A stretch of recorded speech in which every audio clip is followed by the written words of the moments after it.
They say this is a big rich town. Yeah, I just come from the poet's part. Legal or legal, baby, I gotta make it. Yo, what's going on? My power posse. It's your boy Rail back with another review of Power Book 2. Man, nigga, I got bars. I don't even know how I just did that. Low key. But welcome back, y'all. For those of y'all that seen episode 1, welcome back. If this is your first time checking this one out, stop. Go check out the review on episode 1, then come back here, alright? But how y'all feeling out there, man? My Bears won, so salute to that shit. But we're gonna get right into episode 2 of Power Book, the Ghost joint. So, the first thing I want to start off with. This fucking Tariq, man. This fucking Tariq. It's a whole nother week. And that fucking turtleneck is still there. You pressing the issue, brother. You're really pressing the turtleneck. And I'm not a fan. I don't appreciate it. I needed this shit to stop. Okay, I'm not gonna speak about it anymore. This shit stops now. Now that we done got that fucking turtleneck out the way, man, where should we start with this episode of Power? It wasn't as fast paced as the first one. Not Tariq ain't running around as much. Still has a lot of shit to deal with, like last week. But there was some interesting things in this one. I saw a few things starting to bubble up to see the future. But the first thing I think I want to get into, right? Let's start with something small. So the first thing I want to get into is the professor. All right, the female professor that is like super into Tariq's life. Like, I understand, like, I appreciate her. You know what I'm saying? Black woman in a place where she could provide a little, a little help, a one up for Tariq. You know what I'm saying? Another little black kid up in Stansfield. Okay, she's flexing that type of power. I appreciate that she's looking out for him. But the fact that it's almost seeming like she's being consumed with him and his story. Like, when she was talking to the basketball player while he was flirting with her, so I thought that was pretty funny. But he was flirting with her, and she just kept digging into Tariq. And are you gonna go see Tariq? Are you gonna go to the funeral? Like, what's gonna happen? And she's the first one to his defense. And I'm like, at first I'm like, that's dope. You know what I'm saying? Somebody that cares, that that's holding him down. That's no personal gain. But as the episode progressed, like, she started to seem a little off to me. You know what I mean? Like, I think it was when she linked up with her ex. Okay, I guess the other professor, and then she came in fighting for Tariq. Like, you got to understand what he's going through. And then I like that conversation too. By the way, the conversation between the black female, and the black male professor. God, I don't know none of their names, so. If y'all know their names, please drop it in the comment section so I could be better equipped. But they had that conversation, and to me, it gave that dynamic of how black men view young black men as tough love. Like, when we trying to raise a son out here in America, like, we can't be soft. We got to be hard with them. They got to understand that life is unfair. Shit is always going to be unfair. You're never going to get one up out here. Ain't nobody finna cry for you. You either gonna succeed or you gonna fail. Suck it the fuck up, right? That's pretty much the professor's take on it. And as a father of a son, I agree. I feel that. But then you see the nurturing side from the female professor. Like, look, he's not talking. He hasn't opened up. He hasn't dealt with his emotions, and she feels it's unfair that us black men can't express our emotions. We always gotta, like, bottle up and get through the next thing. And and she's right. In that conversation, nobody was wrong, which was super dope. But it does show you how necessary it is that our black kids have a fucking mother and father dynamic in the household for this exact reason, right? Okay, so that was my little, introspective joint right there. That was me, getting a little deep for y'all right there. But the problem now that I've seen with this fucking thing is I could not understand when he made the move on her, right? When they had their little tiff, they got into a little argument, Um, I don't even know how talking about. She wanted to start a vigil, right, for Tariq. And he was like, "That's a bad idea." And I was sitting on the couch. I was like, "That is a fucking terrible idea." Like this boy, like you have no idea what he's dealing with. Why would you take it upon yourself to do some vigil that he didn't ask you to do? That and you typically do vigils for, I don't know, like I guess Ghost was a public figure, and he technically died from a tragedy. Yeah, I guess so. I guess you do a vigil for Ghost. Okay, I'll let her get that one. I was ready to kill it, but now as I think about it, I can see how you could pull a vigil off of Ghost. But I don't, doing it for the hopes that Tariq is going to somehow find comfort in this or open up at a. If he wouldn't open up with you in private when it's just y'all two, and he know you got his back as far as school is concerned, if he wouldn't fuck with you in private, why would you think he'd be ready to address a bunch of kids he has no fucking idea who they are to speak about his father at the vigil? But okay, so she was nuts on that shit. So I agree with Buddy. Did you ask him? And she's like, well, he said he doesn't feel like talking, and he's like, yeah, exactly. So what the fuck are you doing this for? Right? Okay, so they have that argument. I don't know how that argument turned the both of them on. Like, I don't know how talking about Tariq got them two sexually ready. Like, and then she dropped the thing where it's like, we know what their beef is. So apparently, he wrote a book about her life as, I don't know, he put her life out there in a sense. And so we sit there like, well, what the fuck did she do? Like, like we don't know. But we see where the beef came from. And then that argument turns into some sexual, you know what I'm saying? I couldn't help but notice, when after that argument, I was like, and he rolled up behind, I was like, is this how these things typically happen? Like you arguing and you ready to fuck? Like I didn't understand. That conversation didn't seem like a big turn on. But it made me think, have we seen one healthy relationship in all of Power? Like one, right? Even Ghost and Angela at their happiness was toxic as shit. Ghost and Tasha was toxic. Tasha dating Ghost or Kanan's son toxic. Like there is not one healthy relationship in all of Power. In all of Power. Have y'all peeped that? Like I was just like, damn. Nobody's right. Like there's just no regular run of the mill relationship. Like you can do the research on that. Tommy, fucking forget about it, right? If he ain't murdering his bitches getting killed. Like that's just it. Even his relationship with his mama is toxic. Even the family relationships is toxic. Toxic. Like everybody should stay the fuck away from each other in Power. Like right. But anyway, so back to Shorty, and I'm trying to figure out like, okay, now I'm thinking like, she not really helping Tariq. Like it's about her. Like she's somehow helping herself through Tariq. That's the feeling I start getting because I'm like, she's going pretty far. She's doing extra, and I just got that feeling, but I couldn't put my finger on it until she had that link up after she fucked her ex with who turns out to be her sponsor because she is a love/sex addict. You know what? I don't know. These people exist. I mean, I love love. I love sexing. I don't know if I'm addicted. I'd like to have them both as often as possible. I don't know if that makes me an addict per se. I don't know. But yeah, so now we find out that's her problem, which is okay, that's a new unique thing. Because at first I was like, damn, is she a recovering drug addict? No, she recovering love sex addict. And so, have you ever talked to somebody who's like been going through therapy or something, they're bettering themselves, and then you like, oh, that's cool for you. And then when they come around you, it's all this, yeah, you should be doing this. You should be. It's like, yeah, I appreciate you. I truly do. But why don't you go ahead and let me handle it the way I need to? Okay.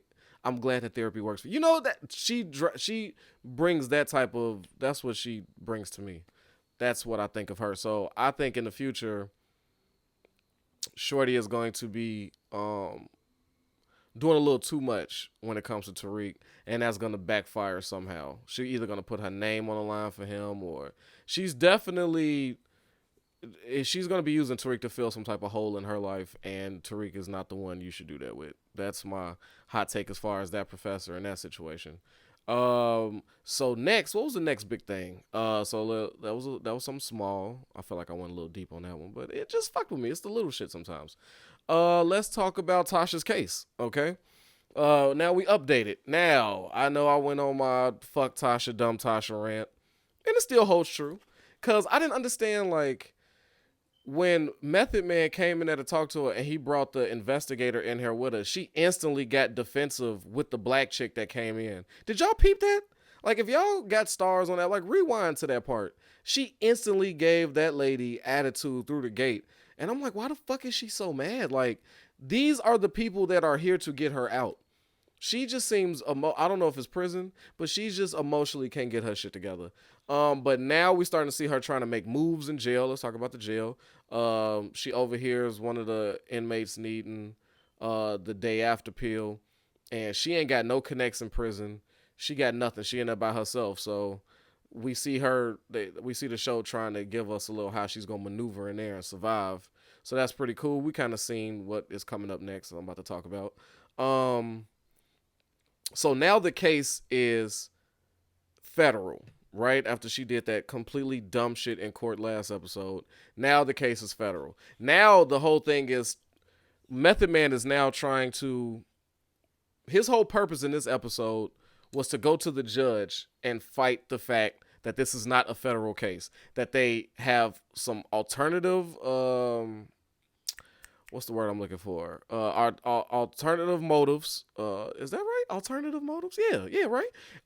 And she's not the queen pin. They trying to pull some other political bullshit, and that's what he's trying to bring to the judge so we could get the federal shit out of there. Cause everybody knows. Saxe knows. Actually Method Man don't know shit. He don't know what to believe, which is fair. But Tasha and Saxe both know she wasn't no fucking queen pin, right? And the fact that I think we all know where this is headed. But anyway, they talk to the judge, and then they decide that after bringing, I hate that bitch, the Latina detective. Oh my god, she was so annoying. I just was like, why don't she go away? Like now she's like Tasha's superhero after she's been fucking Tasha's cancer the entire Power series since she showed up. Like, that chick just always fucking irked me, man. Like, I never liked her. Now she's like, put me on the stand. All right, because Saxe is a piece of shit. He's a liar and he's filthy, which is facts. And if this whole case is dependent upon Saxe doing the right thing, shit. Hot take. Saxe ends up dead or in prison at the end of Power Book Season 2. That's a fact. Either by suicide or he's going to jail, because this motherfucker he don't do nothing right. And the fact that, so we see the whole dynamic, right? Saxe was trying to say that Tasha is not a queen pin. And you wondering, if you sitting back wondering, like, why is he arguing for Tasha not being a queen pin? He the one who served her the papers. Like, shouldn't he be on the side of her being the queen pin? No. Saxe, this is the last thing Saxe want, because if we remember, there is some little boy that wears a lot of turtlenecks, okay, that seen him in truth with a gun ready to pop his goddamn daddy. That's right, Tariq seen him with the gun. And that's what Tariq is holding over Saxe's head. And Saxe know if he keeps pushing and pushing, right, Tariq could come out at any moment, or he could come to Method Man, which I think might happen. Method Man, bring him onto the stand and be like, were you in Truth nightclub the day that Ghost died? And right there, he's gonna be faced with either lying in court or there's gonna be something. So Saxe does not want this to happen, okay? Because he knows Tariq has that fucking that big joker under his sleeve. That's some, I don't know if y'all play like Chicago Spades, but you know how y'all regular spades players be like, oh, ace of spades, that's the biggest one. Hell no, it's the big joker, aka the big dick. But anyway, so Tariq got the big joker up his sleeve. All right, cool. So Saxe don't want that queen pin charge, but he's faced with it. And it's so nasty how the judge is like, you better play by the book. How he tried to get his own investigator, the Latino dude, to investigate. He like, first off, you got my man shot. Do y'all know who he was talking about? Who was like, his blood is on my hands. Do y'all remember? It was the black bald head guy that what's Ghost protege name? Shit, what was his name?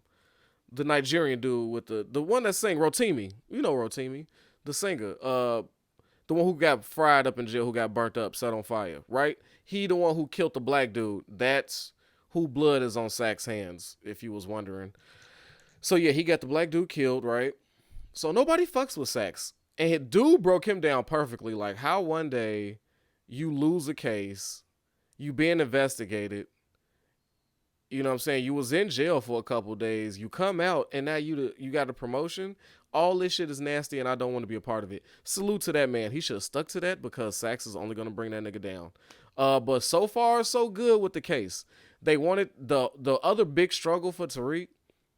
His only struggle this episode was whether he should talk nice about his daddy for future money with the white man, right? Or he should talk down about his father to up his mother's chances of looking good in the court, right? That was his big decision this episode. He played pretty much the middle. He went the I don't know who the fuck my daddy was route. I'm just trying to do this. I find out this. It's all fucked up. I don't know. I'm just trying to be the best me I could be at the end of the day. So that was pretty cool. Play the middle, give a little. Yeah, he was cool, but yeah, he was a piece of shit, obviously. So, complicated. Okay. So he got out of that. What was the next big thing? Oh, so we covered the case. Sax is gonna fuck that case up, right? We all know that's gonna happen. Method Man is looking for his paper, so we still got to pay him. Now, Tariq, right? Now let's talk on Tariq. So we just talked about his two biggest choices this episode. Cool. Now, I must say, the young dude flexed after the uncle showed up. The uncle showed up to Mary J's crib. And the way Tariq, like... First off, let me rewind. I find it interesting that Tasha is being rung up on Queen Pen charges. Whole time, Mary J. Blige is the real Queen Pen, manipulating shit right now, right? That shit is super dope. Because you can see the one son that she got is the muscle, right? He's the killer.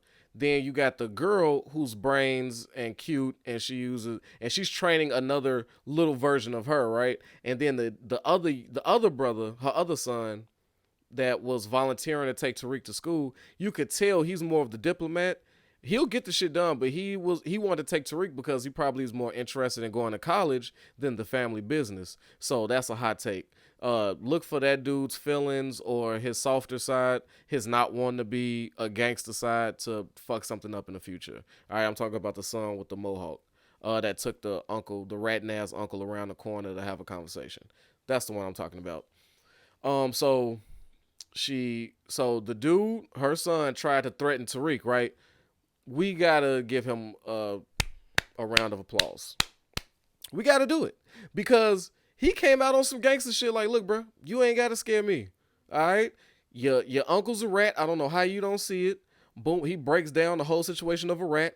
I don't even know how Tariq know all that, right? Maybe this is just good education from Kanan that we didn't see.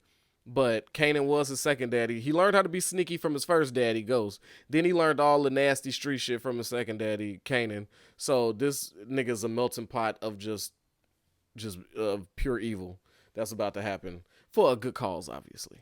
But I thought that was a dope scene of the show. I think that might have been my favorite scene of the show. Yeah, when Tariq handled his own out there, he didn't look like no pussy. He held his own, and he impressed dude. He impressed me, shit. That was my favorite scene of the movie. I mean, of the show for sure. Tariq holding his own out there. So kudos to that move. What else we got? So we got Mary J. the Queen Pen, crazy ass murderous son, and so I'm trying to figure out Mary J's what she got going on. She keeps saying that the only thing protecting her is her ex's name who's in prison, but she know that he could get killed or something to happen and then she'll be vulnerable in these streets. So she's trying to get like a real hold. So she's fucking the police officer trying to get that extra little intel. She really holding it down. She masterminding something. I quite ain't figured it out. She wanted to find out more about Tariq. But like I said, I don't know how they just don't Google Tariq St. Patrick and find out Ghost is like they have no idea who Ghost was. So that just shows you how good Ghost is. But yeah, so I think them two gonna start making money together. And the fact that he has opened up this daycare again, I did not see any drugs moving. Am I the only one? How all I see him with is money. He's counting money. He's paying people. He's doing this. He just shows up with money. I don't see no product. I don't see the stripper moving the shit. They don't give me a fucking drug montage. Where are the drugs? Are there even drugs that they selling? Like, what the fuck is being sold? Who is his supplier? Like, it's just so many questions about where Tariq is getting his money from that they not showing us. But we just supposed to, they just told us, oh, nigga, you know the daycare from last season. You know the daycare. And we just supposed to accept that and take the money. Like, no, show us the drug shit. Like, we want to know who the fuck is the shit coming from. Like, come on, y'all, step it up. But I think I covered everything important. Saxe is gonna fuck everything up. She's been a queen pin. The real queen pin being Mary J. Blige. Missing drugs. Was there anything else? No, I think this episode was pretty smooth. Just setting up a story. It was a setup. This is all a setup for, we're climbing that to get to the real meat and potatoes. But let's see. Who do I feel won this episode? I'm going to say I think Mary J. Blige won this episode for me. Because she showed me that she's a true leader. Like, the way she broke it down, like, you go take care of your uncle. You go take Tariq to the crib. You know what I'm saying? You hit this way. You go sleep on the couch. Boom. She's manipulating the police officers. She's spitting game to her daughter, letting her know, like, hey, you seen the way niggas look at you? If they give you that kind of power, you got to flex. You got to use that.